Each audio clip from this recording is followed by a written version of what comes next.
출애굽기 33장 보겠습니다. 33장 17절부터 읽겠습니다. 17절부터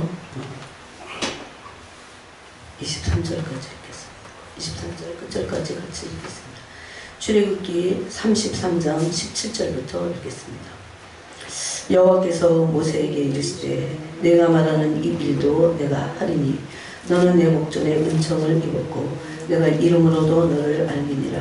모세가 이르되 원하건대 주의 영광을 내게 보이소서. 여호와께서 이르시되 내가 내 모든 선한 것을 내 앞으로 지나가게 하고 여호와의 이름을 내 앞에 선포하리라. 나는 은혜 베풀 자에게 은혜를 베풀고 긍휼히 여길 자에게 긍휼을 베푸느니라. 또 이르시되 내가 내 얼굴을 보지 못하리니 너를 보고 살 자가 없으느니라. 여호와께서 또 이르시기를 보라 내 곁에 한 장소가 있으니 너는 그 반석 위에 서라. 내 영광이 지나갈 때에 내가 너를 반석 틈에 두고 내가 지나도록 내 손으로 너를 덮었다가 손을 거두리니 내가 내 등을 볼 것이요 얼굴은 보지 못하리라. 아멘.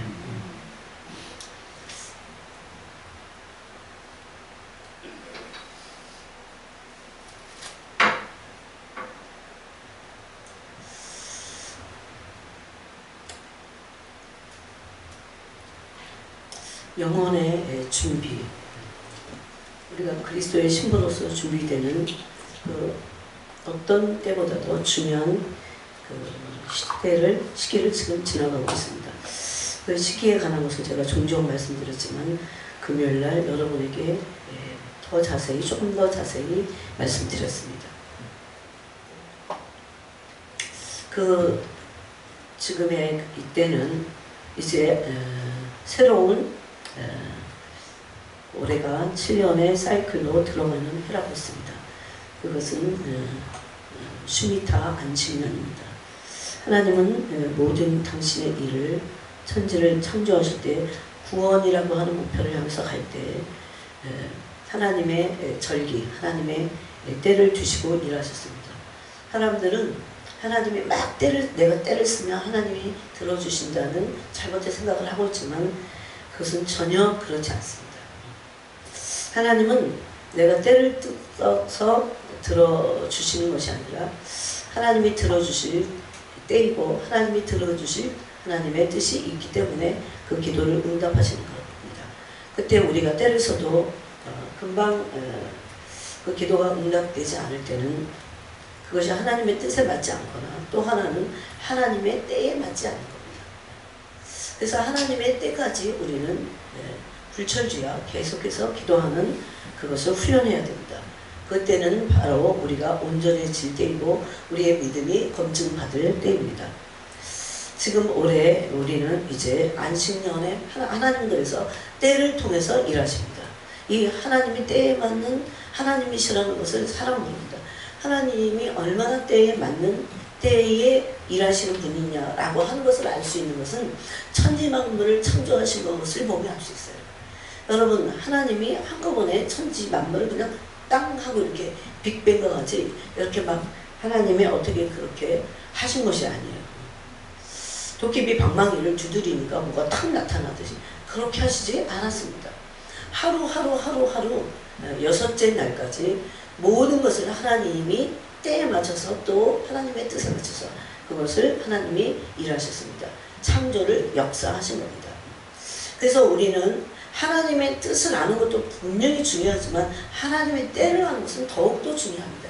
이제 하나님의 뜻을 아는 사람들이 하나님의 때를 기다리지 못하면 하나님의 뜻을 어떻게 돼요? 저버림으로 불신앙으로 저버리고 어떻게 됩니까? 배도하게 되는 때를 지금 우리가 지나갈 수 있습니다. 그래서 우리는 지금 하나님의 엄청난 마지막 구속의 역사가 일어나기 바로 직전에 그 때까지 우리는 계속해서 우리의 믿음을 훈련하면서 가야 됩니다. 그런 의미에서 하나님은 올해도 7년 슈미타 안식년의 7년의 사이클로 새롭게 들어가는 해로 우리가 어떻게 할 수 있을까? 이것은 유대인들이 정한 것이 아니라 바로 야훼 하나님께서 유대인들을 택하신 아브라함을 택하신 야훼 하나님께서 그런 정한 절기를 모두 다 주셨다는 겁니다. 그러므로 하나님의 정한 절기는 하나님의 시간대입니다. 하나님이 역사하실 때이고 하나님의 시간표입니다. 여러분 이것을 우리는 반드시 이해해야 됩니다. 하나님의 시간표, 하나님의 때를 이해하지 못한다면 우리는 우왕좌왕하고 하나님의 뜻을 아는 그것조차도 놓치게 될 것입니다. 이제 하나님의 뜻을 아는 그리스도인들이 하나님의 때까지, 하나님의 시간이 올 때까지 우리는 계속해서 그 믿음의 여정을 가야 됩니다. 그래서 히브리서 6장에서는 하나님께서 어떻게 하셨습니까? 아브라함에게 오래 참음과 믿음으로 그 때가 되니까 약속을 기업으로 주셨다고 말씀하고 있어요. 약속을 기업으로 받는 것, 약속이 성취되는 것은 우리가 아닙니다. 하나님의 뜻을 받은 우리가 이제 하나님의 때까지 믿음의 여정이라고 하는 믿음의 여정을 가야 돼. 이 믿음의 여정에서 뭐가 중요합니까? 믿음이 온전해지는 게 중요해요. 그래서 믿으면 끝나는 게 아닙니다. 사람들은 믿으면 끝나는 줄 알아요. 근데 그 믿음이 여러분 어느 때 보면은 왜 믿음이 연단을 받아야 되냐면요. 믿음이 어느 때 보면은 전혀 우리가 하나님을 안 믿는 것 같아요. 여러분 아브라함 보세요. 아브라함도 우리의 믿음의 조상 아브라함도 믿었다? 안 믿었다. 정말 믿었으면 애굽에 기근이 있어도 가나안에 기근이 있어도 애굽으로 내려가지 말아야죠. 네? 그렇죠. 그래서 믿음이 온전치 않다고 이렇게 말할 수 있습니다. 그 믿음. 분명히 믿음은 있어. 하나님의 말씀을 따라갔다. 그만큼 믿음은 있어요. 그렇지만 그것은 하나님의 뜻을 안 거예요. 말씀이라고 하는 것은. 그런 믿음의 조상 아브라함조차도 믿음의 때야 하나님의 믿음의 때는 뭡니까? 우리의 믿음이 온전해질 때입니다. 우리는 이 기간을 믿음의 여정을 향해서 가지 않으면 우리는 파산하게 돼 있어요. 파산하게 돼 있어요. 믿음이. 네? 그때 이 믿음이 온전해지는 그 여정을 가야 됩니다. 네. 그때는 바로 믿음이 온전해질 때는 하나님의 때입니다. 하나님이 우리의 믿음이 온전해질 때까지 우리를 연단하시면서 믿음의 여정 속에서 우리를 이끌어 가십니다. 그런데 이제 믿음이 사랑 안에서 역사되어질 때가 있어요. 그때가 바로 하나님의 시간표이고 하나님의 때라는 것입니다. 이것을 시편 105편에서 바로 요셉의 삶을 통해서 또 아브라함의 삶을 통해서 하나님이 말씀하셨어요. 특별히 요셉이 착고에 채이고 손이 묶였어요. 언제까지? 여호와의 때까지입니다. 여호와의 말씀이 응하여질 때까지입니다. 여호와의 말씀은 뭡니까? 하나님의 뜻입니다. 근데 그 하나님의 뜻인 여호와의 말씀이 응하여질 때까지입니다. 그래서 뜻만 아니고 때도 필요하다는 겁니다. 만약에 뜻은 아는데 때를 모르면 그 사람은 실패할 수도 있습니다. 그래서 여러분 뜻은 아는데 인간적인 욕망으로 그것이 욕망에 대해서 인간적인 방법으로 이 뜻을 하나님 뜻을 마구 빨리 이루려고 하다가 많은 사람들이 낙심하면서 나가 떨어지게 됐어요.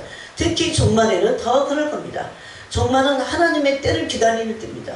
신부들을 취하여 가실 그 때를 기다리는 때입니다. 그런데 그 때까지 우리는 그러면 조급해갖고 아무것도 안 하고 뭐하냐? 믿음의 온전함 안에 믿음의 여정을 가는 것입니다. 믿음이 온전하다는 건 뭡니까? 믿었다 안 믿었다 그런 게 아니고 온전히 믿을 때까지 참으로 불신이 우리 속에서 사라질 때까지입니다. 그래서 지난 시간에 우리가 그것이 왜 중요한지 무엇이 중요한지를 같이 잠깐 나눴습니다.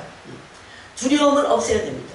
불신 속에는 두려움이 있어요. 두렵기 때문에 두려워한다면 불신하는 겁니다.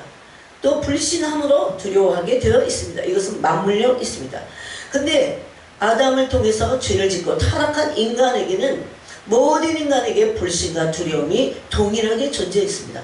불신 따로 두려움 따로 있는 것이 아니고 불신 안에 두려움이 있고 또 두려움으로 불신하게 되는 이런 고리에 연결되어 있습니다.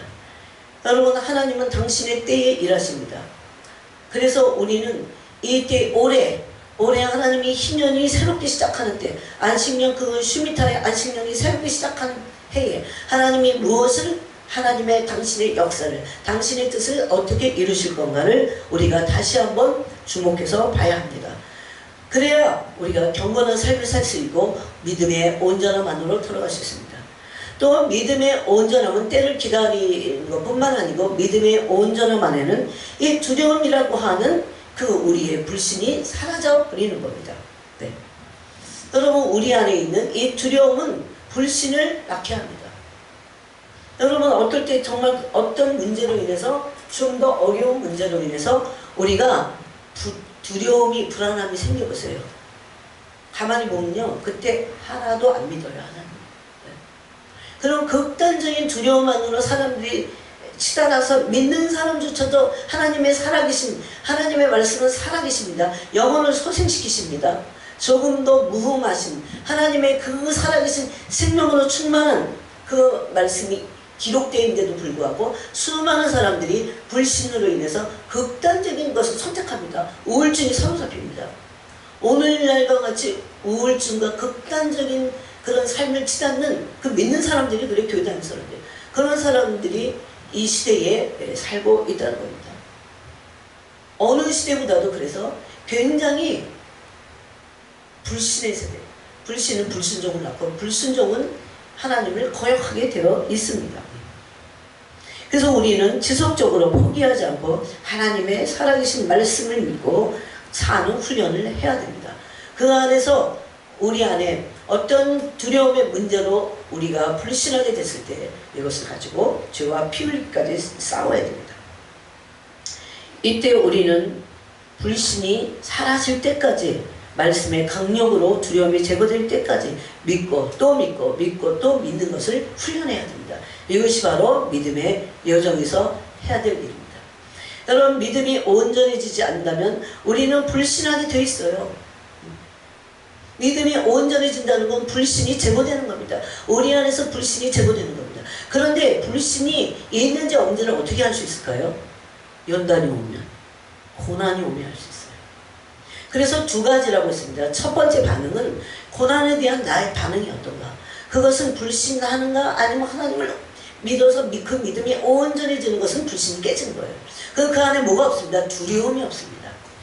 그 다음에 두 번째는 죄를 지었을 때 고마워요. 그렇다고 죄를 그냥 계속 져라 그런 얘기가 아니죠. 죄를 졌을 때 내가 얼마나 불신하고 있는지, 하나님을 온전히 믿고 있는지, 복음의 사람인지, 하나님의 복음을 율법 안에서가 아니라 은혜 안에서, 성령 안에서 생명의 법을 붙잡고 있는지를 보면 알 수 있어요. 그 사람이 진짜 믿고 있는지 아니면 아직까지도 두려움. 여러분, 죄를 지면 인간은 두렵게 돼 있어요. 아담이 창세기에 보니까 자기가 죄를 짓고 나니까 하나님 벗은 것을 알고 두려워서 하나님이 음성을 부르시는데도 두려워서 숨었다 이렇게 돼 있어요. 이것을 한번 진지하게 생각해 봐야 됩니다. 내가 만약에 죄를 졌는데 나에게 어떤 죄책감이나 이런 것들이 몰려와서 근데 자기가 두려운 건 몰라. 예? 그래서 하나님께 가까이 가지 못하고 불신한다면, 가까이 가지 못한다면, 하나님께 그 죄를 다 토해내지 못한다면 그건 불신입니다. 그 안에 뭐가 있습니까? 죄를 지은 것에 대한 두려움이 아직도 해결되지 않은 상태에 있다는 것입니다.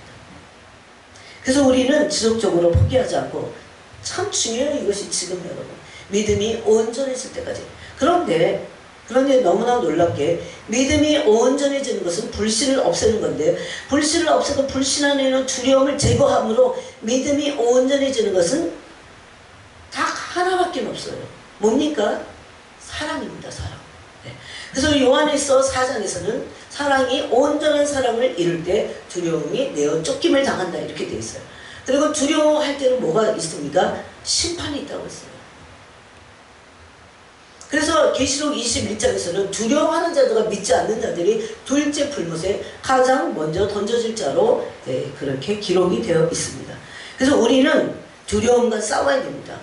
그 두려움과 싸움과 동시에 하나님의 사랑을 붙잡아야 됩니다. 하나님의 사랑은 우리가 생각하는 것보다, 우리가 죄를 졌을 때 생각하는 것보다도 훨씬 더 크시고 훨씬 더 강렬하시고 훨씬 더 넓으신 사랑을 갖고 있어요. 그래서 하나님의 사랑의 길이와 높이와 넓이와 길이에서 자라가야 됩니다. 그럴 때 우리 안에 있는 사랑의 온전해짐으로 두려움이 내어 쫓기게 되어 있다는 겁니다. 사랑은요, 엄청난 파워이고 빛입니다. 우리 안에 있는 모든 인생이 가지고 있는 불신과 두려움을 내어 쫓는 강력한 하나님의 파워라는 것입니다. 그럴 때 어떻게 되냐고요? 믿음이 온전해집니다. 믿음이 온전케 되지 않고는 우리는 이 땅에 다시 다 남아있게 될 겁니다. 저는 여러분, 만약에 남아있다면 하나님이 우리를 물론 도우실 겁니다. 그 1300년까지는. 그렇지만 어떤 사람들에게는요, 죽음을 구하나 죽음이 피하여 가는 두려움의 시기입니다. 여러분, 지금은 사람들이 물론 죽고자 하는 사람들도 있지만 대부분은 다 살려고 이렇게 잘 먹고 잘 살아보려고 있다면서 그 난리를 부리면서 믿음을 배교해가면서 신앙을 다 헌신자같이 버려가면서 먹고 살아보겠다고 이 세상에서 난리잖아요. 살아보겠다는 거죠. 살겠다고. 남보다 더 잘 살겠다는 거 아니겠습니까? 그런데 이런 반대의 극단적인 것도 생각해야 돼요. 제가 어제 뭘 하나 봤는데요. 세상에 스위스 진짜 문제인 나라예요. 제가 인간의 생명은 자기가 스스로 끊고 또 뭐 이어가고 그런다고 이어지고 끊어지고 그러는 게 아니거든요. 근데 일본의 많은 사람들이 살기가 너무 힘드니까. 근데 왜 이렇게 병이 많아요, 일본에? 그렇게 잘 사는데 선진국화되어 있는 나라잖아요, 그래도. 그런데 안락사 하는 스위스에 너무나 많은 일본 사람들이 문의를 한다는 거예요. 한국 사람 중에도 있었습니다. 한국도 머지않아 일본을 따라가지 않을까 그런 생각이에요. 그냥 주님 앞에서 죽고자 하면 살았을 텐데 하나님을 떠난 인류의 진정한 목표이고 소망이신 그리스도를 버린 인류들의 파멸입니다. 그것은. 죽고자 해도 죽음을 피할 수 있는, 지금은 살고자 사람들이 난리부리지만 한번 생각해 봐야 돼요. 성경은 반대로 죽고자 하는 자는 살 수 있다고 했습니다. 제가 요한계시록에서 두려워하는 말씀 중에 하나, 죽음을 구하나 죽음이 피하게 되는 그런 그 때가 인류에게 지금 남아있다는 겁니다. 그러므로 우리는 이때 더 정신을 차리고 근신하여 기도하면서 말씀에 서고, 그리고 우리의 믿음이 하나님의 사랑과 말씀으로 온전해지는 그때까지, 그래야 바로 두려움과 불신이 내어 쫓김을 당하기 때문입니다. 그래서 불신이 사라질 때까지 기도해야 됩니다. 불신이 사라질 때까지 하나님의 말씀의 강령으로 두려움이 제거될 때까지 믿고 또 믿음의 여정을 가야 됩니다. 여러분, 얼마나 내 안에 두려움이 자리 잡고 있는가를 봐야 됩니다.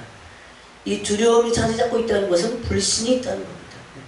두려워하는 사람들이 하나님을 믿을 리가 없습니다. 하나님을 믿지 않기 때문에 전능하신 하나님의 절대 주권을 믿지 않기 때문에 또 두려운 것입니다. 이것은 서로 맞물려 있다는 겁니다. 무엇을 믿습니까? 그러면 하나님의 사랑을 믿는 것입니다. 이 하나님의 사랑이 온전해질 때 하나님의 사랑을 온전히 믿어서 하나님의 사랑을 믿고 그 사랑과 함께 교제하는 겁니다. 그럴 때 두려움이 제거되게 되어 있습니다. 하나님의 긍휼과 하나님의 자비의 사랑을 믿어야 됩니다. 긍휼의 사랑, 자비의 사랑을 믿어야 됩니다. 우리가 모르는 게 바로 이런 겁니다. 하나님의 긍휼이 얼마나 크신지를 몰라요. 하나님의 자비가 얼마나 넓으신지 몰라요. 이것을 계속 알아가야 됩니다. 그래서 갈라디아서 5장에서는 믿음으로 사랑의 역사하는 믿음 뿌리다 그랬어요. 하나님의 사랑에 우리의 믿음의 뿌리를 내리게 될 때 사랑으로 역사합니다. 사랑으로 역사하는 믿음이 우리에게 생기게 됩니다. 사랑 없는 믿음의 역사는 없다는 겁니다. 이것이 굉장히 중요해요. 그러면 그 믿음이요, 기복적이 돼요. 나를 위한 것이 돼요. 그래서 사랑으로 역사하는 믿음이 온전한 믿음이라는 겁니다. 우리는 그러므로 그리스도를 깊이 더욱 친밀하게 사랑해야 됩니다. 그리스도를 깊이 사랑해야 돼요. 여러분, 토요일에도 여러분 주말에 내어주지 말아야 됩니다. 마귀에게. 주님을 더 깊이 사랑하고 더 깊이 그런 사랑의 시간들을 보내야 됩니다. 여기 우리가 요새 주보를 가지고 계속 그 그리스도를 본받아를 읽잖아요. 그 그리스도를 본받아에는 어떻게 해서 영혼을 준비하는가에 대한 그 포인트로 골방과 광야로 들어가라고 되어 있어요. 여러분, 몇 주 전에 이런 그 침묵과 고독에 대한 거를 우리가 지금 시리즈를 읽고 있잖아요. 저는 주보를 좀 안 버리고 어떨 때는 한꺼번에 또 쭉 모았다가 한 번 쫙 읽습니다. 이게 이제 그 연결이 다 되니까. 그때 이 영혼의 준비를 위해서 우리는 깨어 있어야 되는데, 깨어 있으려면 주님의 그 골방 안에서 그리스도와 함께 시간을 보내야 됩니다. 골방 안에 들어가서 세상의 소리를 끊고, 내 소리를 끊고, 내 의견을 끊고, 내 어떤 그런 그 모든 활동을 끊고 골방 안에서 그리스도와 함께 시간을 보내야 됩니다. 또 평강을 마음에 가졌다고 해도 그리스도와 이 골방에서 시간을 보내지 않으면 이 평화를 유지할 수 없습니다, 여러분. 네. 그때 이 그리스도를 본받아야 보면 이렇게 말씀하셨어요. 진실한 행복은 이 세상에는 어디도 없음을 알게 될 것이다. 그래요. 진실한 행복. 큰 평화를 어디서 얻습니까? 큰 평강을 어디서 얻습니까? 골방에서 그리스도와 함께 시간을 보낼 때입니다. 그리고 그리스도와 함께 시간을 보낼 줄을 알아야 돼요. 그게 뭐가 뭔지 모르고 많은 기도를 해야 그리스도와 함께 시간을 보낼 줄을 알게 됩니다. 그래서 우리는 첫 번째 그리스도를 더욱 깊이, 더 친밀하게, 더 깊이 안다는 건 더 친밀해진다는 것입니다. 그래야 사랑이 어떻게 해요? 온전해집니다. 사랑이 온전히 이루어져요. 여러분, 주님과의 교제 없이 어떻게 내가 이웃에 대한 사랑이 온전해집니까? 불가능해요. 그리스도와의 교제 없이 어떻게 하나님과 사랑이 온전한 깊은 사랑으로 들어옵니까? 불가능해요. 그리스도와의 교제를 대체할 어떤 것도 없습니다. 어떤 것들, 봉사, 그리스도와 골방의 기도를 대체할 것은 없습니다. 오히려 골방에서의 그 그리스도의 친밀함이 봉사를 온전히 하게 합니다. 그래서 그리스도를 깊이 사랑하고 친밀해져야 되고 이웃사랑으로 이것이 연결되어 사랑이 온전해지는, 그렇게 될 때 우리는 깊은 평강 가운데 있게 됩니다. 이것이 히브리서 12장 1절 이하에서 두려움이 없는 온전한 믿음입니다. 예수님은 어떤 분입니까? 히브리서 12장에 뭡니까? 믿음의 주라고 했습니다. 믿음의 주요. 또 온전케 하시는 이인 예수를 바라보자. 오늘 우리가 이 출애굽기에서 읽은 그 33장에서 보면 모세는 하나님의 영광을 대면해서 그 하나님을 봤던 존재예요. 근데 모세는 18절에서 주님의 영광을 내게 보이셔서 그럽니다. 여러분, 조금 아까 우리가 찬양 부른 이 세상 끝날까지 그 찬양, 그 영광 중에 주님을 본다고 하는 이런 대목은요, 너무나 놀라운 찬양입니다. 지금은 신부들이 주님의 영광 가운데 있어야 돼. 그런데 여러분, 주님의 영광은 주님의 성품인데, 주님의 성품을 대면할 때도 영광이 오지만 또 하나는 내가 받는 고난을 그리스도의 이름으로 바꿔서 주님의 고난에 동참하게 될 때 영광이 속히 더 옵니다. 아, 이거 참 놀라워요.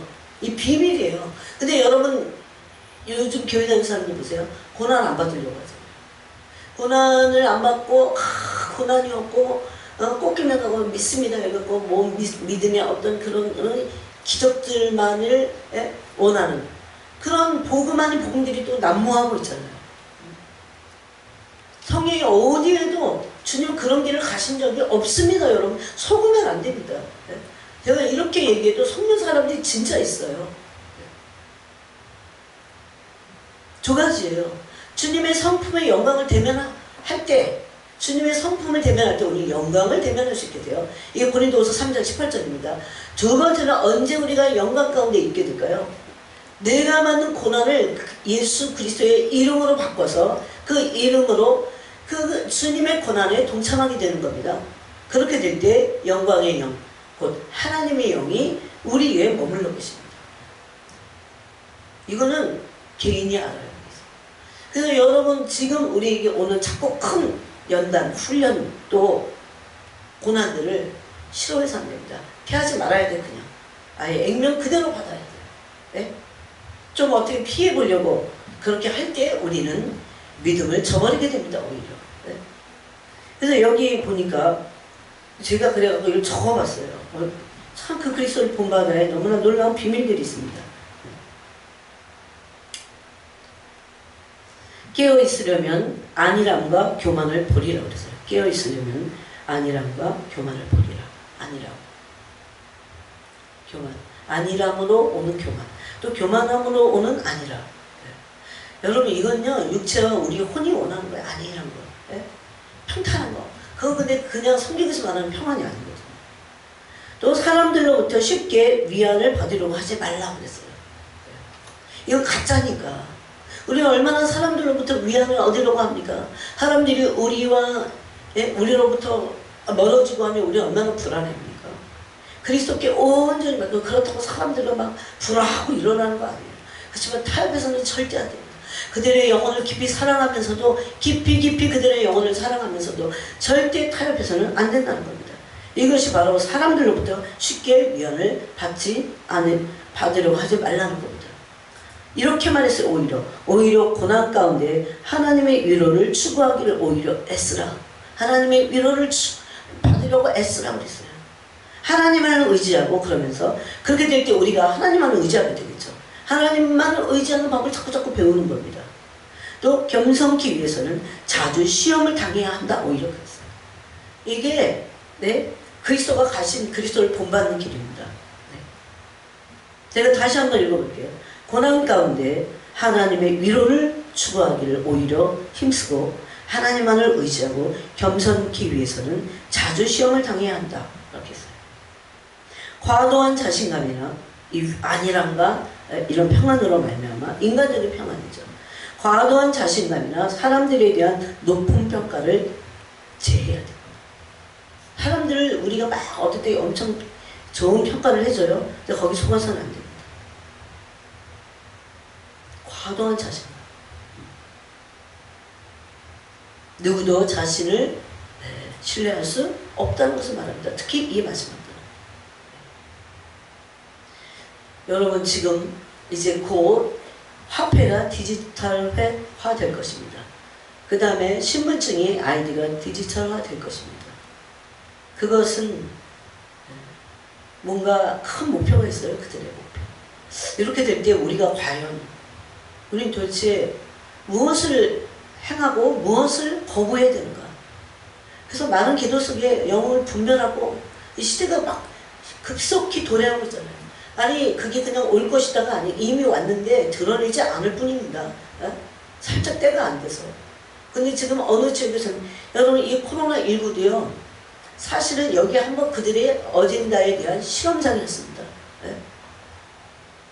그래서 지금도 미국은 백신 안 받으면 못 들어가요. 미국은. 우리 못 들어가. 거기 학교 있는데 못 간다. 뭐 당연히 못 가. 못 가면 돼. 안 가면 돼. 뭐가 문제인데? 제가 그랬어요.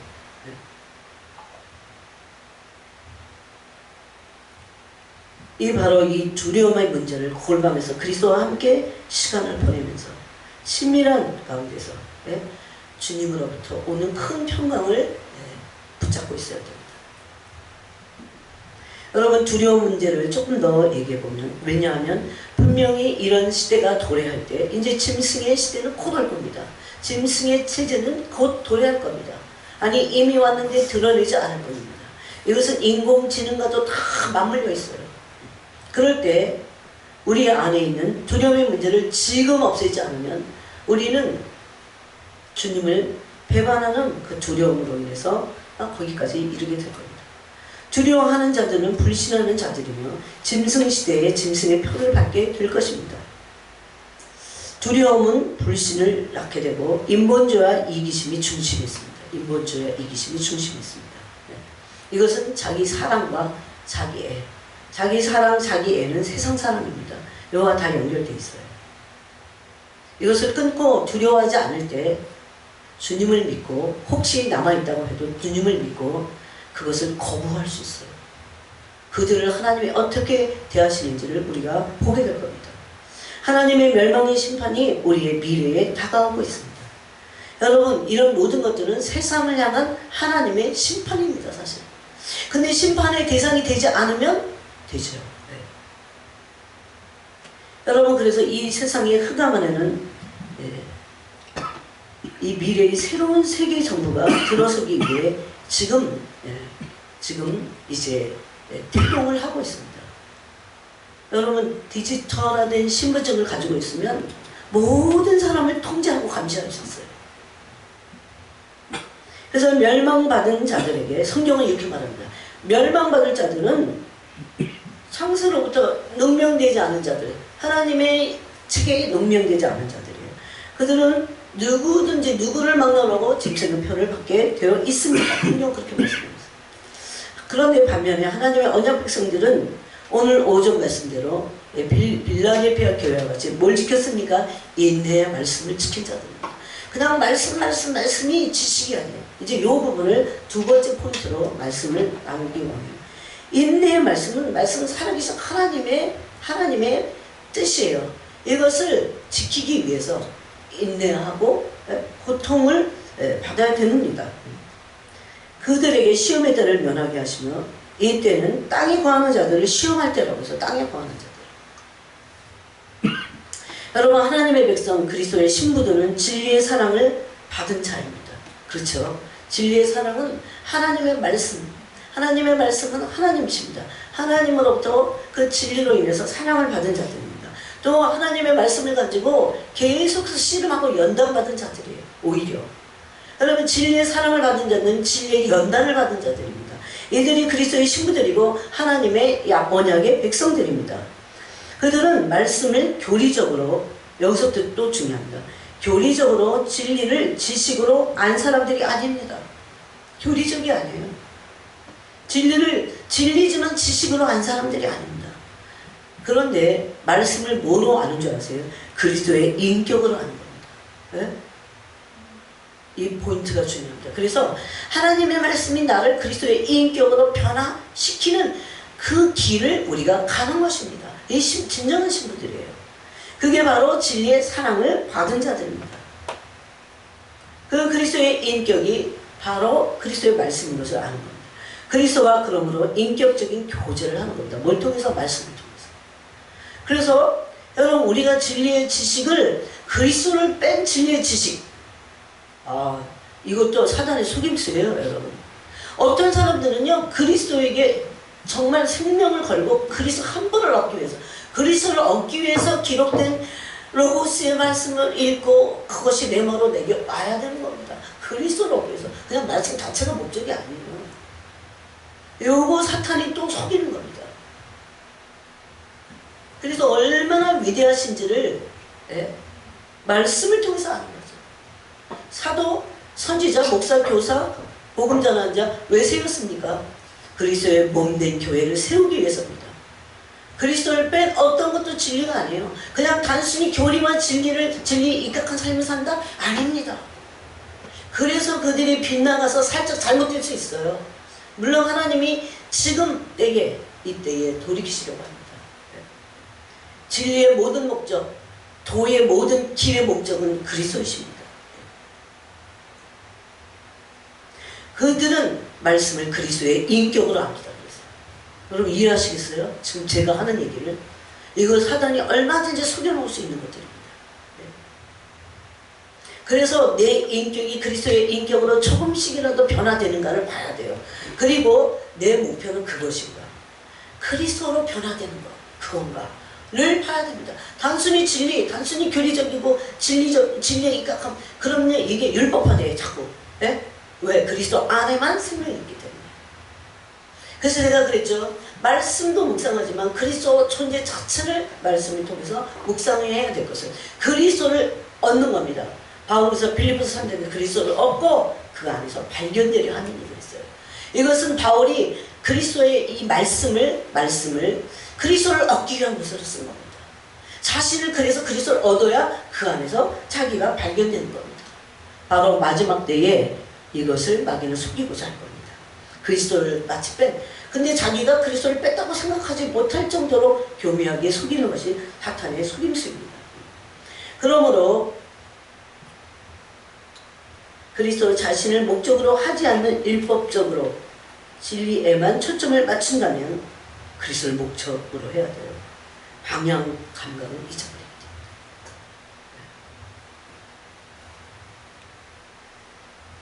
교회사 가운데서도 얼마든지 있었던 일입니다. 왜 사람들이 은사에 빠집니까? 그리스도를 목적으로 하지 않기 때문에. 그리스도를 목적 삼은 은사. 어떨까요? 이런 것들이. 얼마나 아름다운 거예요. 네? 그리스도께 그러므로 우리는 초점을 맞춰야 돼요.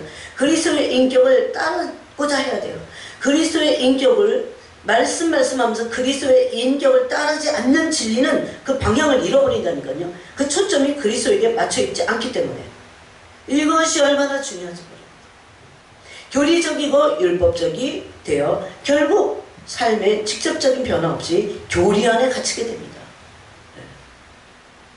네. 여러분 이것을 진짜 그래서 그리스도를 본질적으로 놓치게 돼요. 여러분 이 설교하는 사람들 얼마든지 그럴 수 있어요. 진리를 교리를 다 가르치고 하지만 그 모든 것의 목표가 자신이 그리스도가 되어야 돼요. 그리스도 한 분을 알고자. 네. 그래서 바울은 뭐라고 했습니까? 표대를 향하여 그리스도를 향하여 달려간다고 했습니다. 네. 이 목표를 향하여 달려갈 수 있게 우리를 진리로 가르치시는 분은 바로 성령 하나님이십니다. 성령님은 우리를 그리스도께 이끄시는 영이세요. 그리스도를 뺄 그 어떤 것도 아무것도 아니에요. 얼마든지 사탄은 속일 수 있다는 겁니다. 그래서 사람을요 교리에 갇히게 해버려요. 네? 이 릭 조이너라는 분은 이런 얘기를 했어요. 길은 원칙이나 공식이 아니고 인격이다. 그래서 길은 원칙이나 공식이 아니고 어떻게 보면 이게 그 교리 같은 거잖아요. 네? 인격이시다. 예수님이시죠.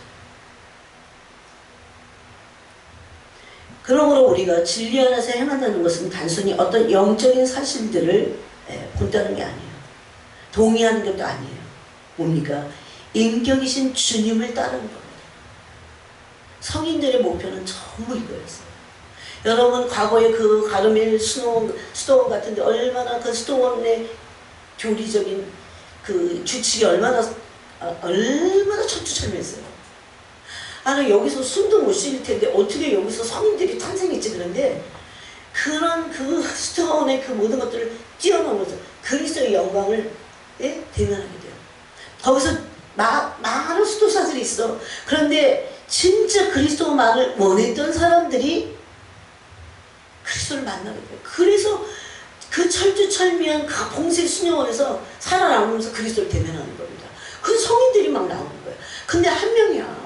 네? 그러면 우리가 안 속을 수 있겠죠. 그리스도만 원하면 돼요. 그리스도는 당신을 원하는데 마치 많은 인력과 같이 우리를 끌어당기실 겁니다. 너무나 놀라운 것이. 어떤 진리도, 어떤 교리도, 어떤 법칙도, 어떤 공식도, 네? 어떤 원칙도, 아무리 좋은 원칙도, 어떤 아무리 좋은 은사와 체험도 그리스도를 뺄 수 없다는 겁니다. 그리스도 하나의 초점을 우리에게서 빼앗아가려고 하는 사단의 공격을, 그 계계를 우리는 알아야 된다는 겁니다. 그러므로 미혹은 단순히 교리나 원칙들을 잘못 이해하는 것만이 아닙니다. 하나님의 뜻 안에 있지 않으며, 그것은 바울이 이렇게 말했어요. 바울은 자신뿐만 아니라 우리 안에서 그리스도의 형상이 이루어지기까지 해산의 수고를 한다고 그랬어요. 그렇죠? 왜? 그리스도가 목표이기 때문에. 여러분 우리가 적어도 그리스도를 목표를 향해서 모든 것에 그리스도를 목표로 하고 그분에게 초점을 맞춰서 우리의 길을 간다면 우리는 실패하지 않을 거고 우리는 부패하지 않을 겁니다. 부패할 수 없습니다. 그리고 마침내 그리스도를 점점 더 사랑하게 될 겁니다. 안전한 길이에요. 제가 해보니까 가장 안전한 길이에요. 우리는 얼마든지 죄를 질 수 있는 죄성들이 있습니다. 얼마든지 자기에 빠지고 자기 연민에 빠지고 연약할 수 있는 그런 죄성을 가진 두려워할 수 있는 존재들이에요. 그럼에도 불구하고 그리스도를 목표로 해서 그리스도만을 얻고자 하여 모든 것을 행할 때 우리는 그리스도를 얻게 될 겁니다. 그리스도를 얻게 되면 그 안에 모든 것들이 다 있고 그분으로 우리는 모든 것을 완성하게 될 겁니다. 믿음의 온전함, 사랑의 온전하여 두려움이 내쫓아지는 것, 모든 것이 다 가능합니다. 그럼 그렇게 굉장히 심플한 길이에요. 그리스도를 얻고자. 그래서 내 마음에서 오롯이 그리스도만을 향하는 그 마음의 중심이 향심이라고 그러죠. 그거를 카톨릭에서는 향심이라고 해요. 그래서 향하는 마음, 그것만 가지고 말씀을 읽어도 그렇게 읽어야 된다는 겁니다. 그래서 바울이 우리 안에서 너희 안에서 그리스도의 형상이 이루어지기까지 내가 자기뿐만 아니라 우리 안에서도 해산의 수고를 한다고 했습니다. 여러분, 우리의 표대도 단순히 주님의 말씀을 아는 것만이 아니고 그 말씀의 주님을 아는 것입니다. 바로 그 주님, 말씀이 말씀하고 있는 그 주님을 아는 겁니다. 성경을 암송하고 성경의 지식을 알고서도 주님 자신을 모를 수 있습니다. 네. 우리의 시선이 다른 데로 자꾸 향하기 때문에 그래요. 많은 훈련을 받고 많은 어쩌고 저쩌고 많은 걸 해요. 그 속에서도 사탄은 우리의 존재를 그리스도로부터 분리시키는 거 아세요? 다든지. 예? 그러므로 그리스도를 표대로 진리를 알아야 합니다. 그리스도가 표대여야 돼요. 그 진리를 알므로 그리스도를 사랑하여 섬기며 그리스도께만 우리의 순전한 헌신을 드릴 수 있어야 돼요. 이제 여러분 이런 때가 속히 오고 있습니다. 이 초점을 잃는다면 개인적으로 여러분 신앙의 노선이 있어요. 사람들도. 왜 노선이 왜 이 노선 저 노선 그래요?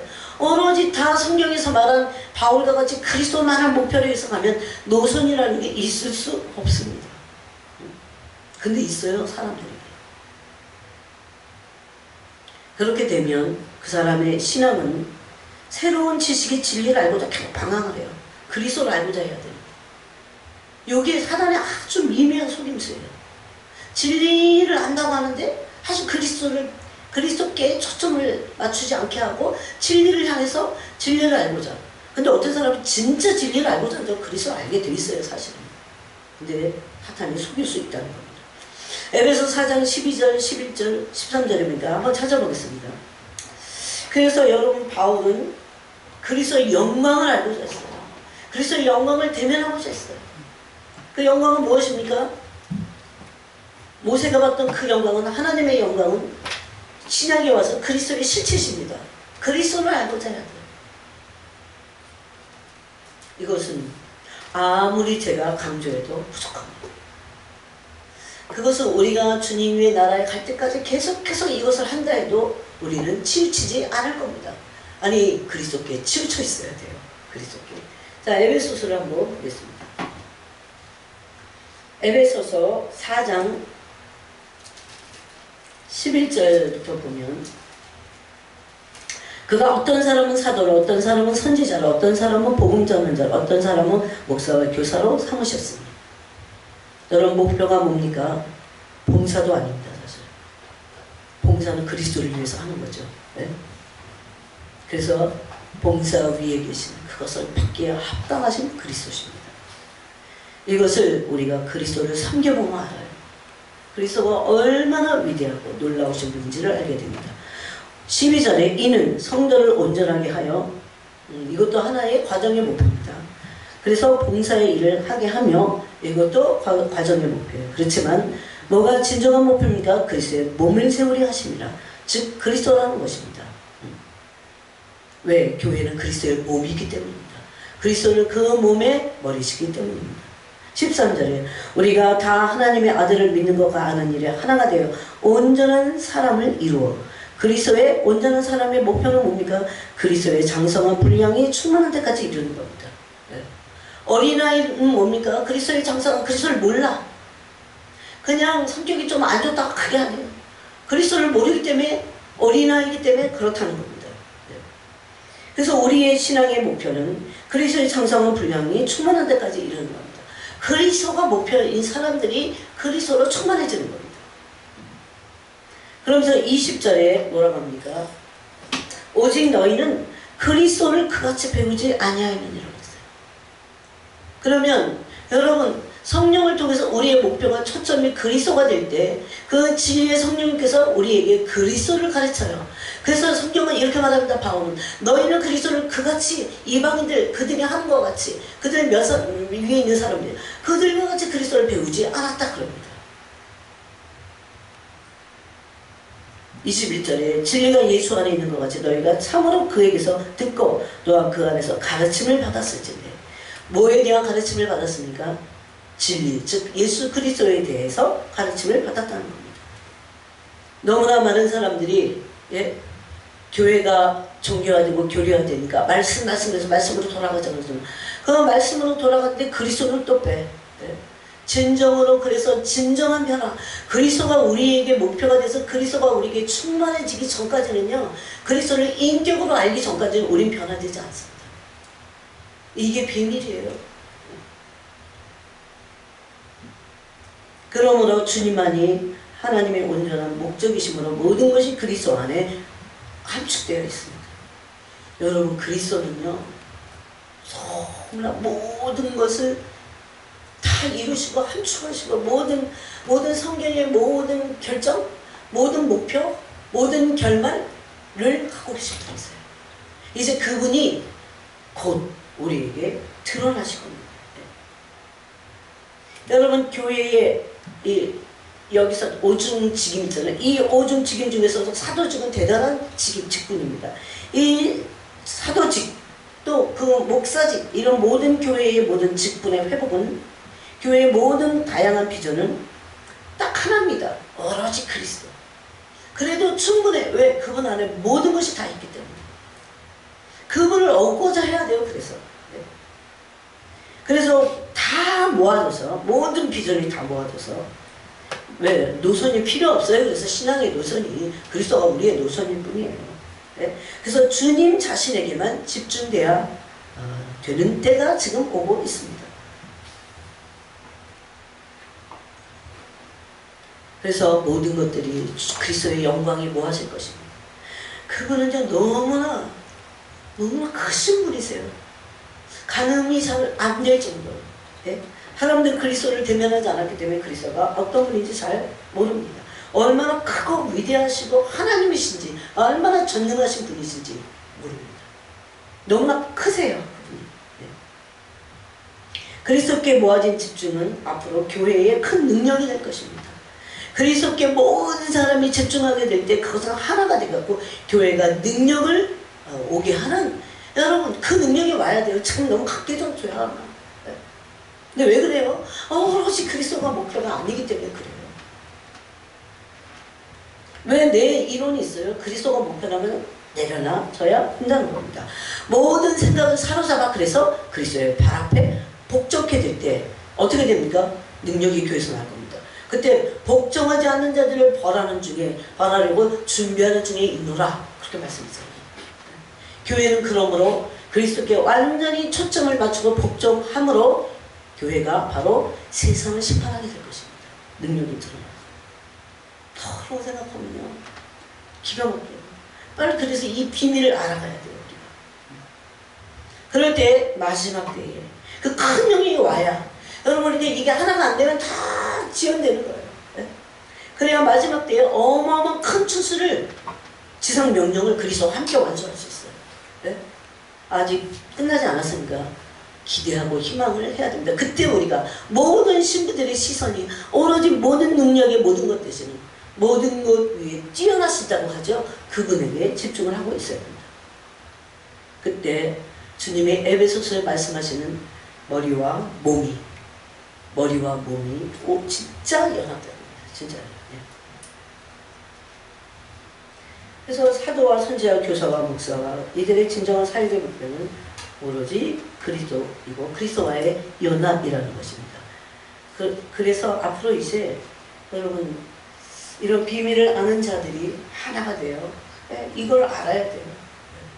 그래야 사탄에게 우리가 안 섰고, 각기전투 안 하고, 우리가 떨어질 수도 오로지 그리스도가 하나가 될 때, 여러분 어떤 줄 아세요? 저 시골에 있는 교회가 오로지 그리스도만을 원하는 교회가 있어. 더 미국에 있는 교회가 그런 교회가 있어. 근데 이런 교회들이요, 어떻게 될까요? 순식간에 그리스도가 목표인 교회들이 연합이 되는 겁니다. 연계해서. 이게 사람이 할 수 없는 거예요. 그래서 큰 하나님의 능력을 마지막 시대에 영혼들을 살리는 이 역사를 이루게 될 거라는 겁니다. 그래서 우리가 지금은 이런 연단 속에 있고 그리스도를 우리의 심령 안에 모시기 위하여 그런 한 분만을 쫓아가고 우리 안에 믿음이 온전히 이루어질 것입니다. 그렇게 될 때 우리가 두려움과 불신함이 사라지게 될 겁니다. 우리가 그것을 목표로 해서 기도해야 합니다. 하나님 아버지 감사합니다. 오늘 이 시간에 우리 안에서